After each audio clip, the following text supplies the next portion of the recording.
Keling, qaysi tomonga? Assalomu alaykum, mikranga. Mikron qayerda? Konechkaga.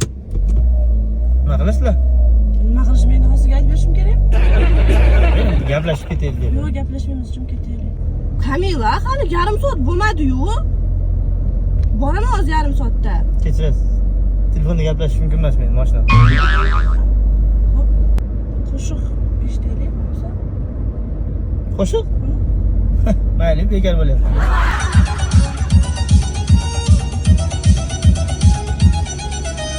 Saçını zamanlar maydalar, kaşını çemirgen neyzeler. Bu yerden gideylik yür desem, kavağın oyvagen zerdeler. Keteden yugurgen kança, min bilen pinhane üçleşken kança. Üyinden çıkmaysan özgerdin ençe, odamday yaplaşaylik indeme bunca. Hazırlaştım. Nazire. Yüreğimde isme Nazire. İsme diyip ben Nazire.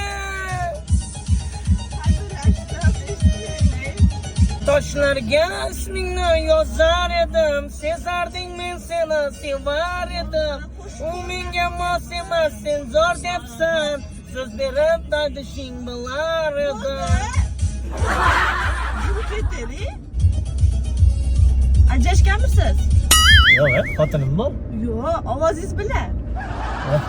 Ya, ovozim o'zimga ajrashmagan mana. Endi mana shunaqa gaplashib ketaveramizda. Mana bizda bunaqa lav anar soklari bor, tabiiy. Anorni qaynatib quyiladi, iching. Yo'q, ichmayman. Bo'lmasa qo'shiq aytib Ay, beraman. unda ichaman. Ichib gaplashgan. Mikronda o'rtalashgan dedi.